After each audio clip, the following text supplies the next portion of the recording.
Long मार्च का खौफ हुकूमत ओछे हटकंदों पर उतर आई है। पीटीआई के गिरफ्तार रहनुमा सेनेटर आजम स्वाति 2 रोज़ा जिस्मानी रिमांड पर एफआईए के हवाले कर दिया गया।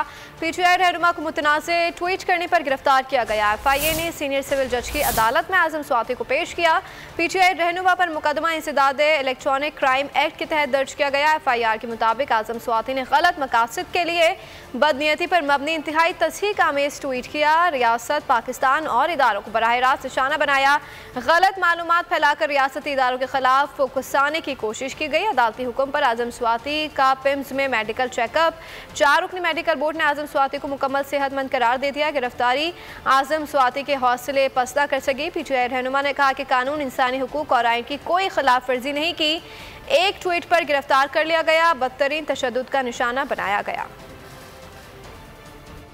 आपको मालूम है कि कानून की खिलाफ वर्जी कोई नहीं, फंडामेंटल राइट्स की खिलाफ वर्जी कोई नहीं, आइन की खिलाफ वर्जी कोई नहीं। किसने गिरफ्तार आपको किसने की है?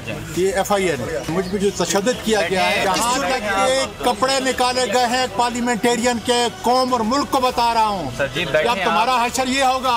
आपको गिरफ्तार किस जुर्म में किया गया? कानून की पासदारी नहीं। स्वाति साहब किस जुर्म में गिरफ्तार किया गया? ट्वीट करने पे। अगर आपको हमारी ये वीडियो पसंद आई है तो लाइक पर क्लिक कीजिए। मैं इमरान खान हूँ, आप बोल्ड न्यूज देख रहे हैं। सबसे बड़ा चैनल बोल्ड, सबसे बड़े एंकर इमरान रियाज खान के प्रोग्राम इमरान खान बोल्ड के साथ रेटिंग के तमाम रिकॉर्ड तोड़ दिए। 56% नाज़रीन ने बोल्ड न्यूज को देखा। सोशल मीडिया पर भी सबने ज्यादा देखा। सबसे ज्यादा व्यूज, सबसे ज्यादा रील्स और सबसे ज्यादा रेटिंग के साथ बोल्ड अब भी नंबर 1 पोजीशन पर बरकरार। सब्सक्राइब करें और बेल दबाएं ताकि कोई खबर रह न जाए।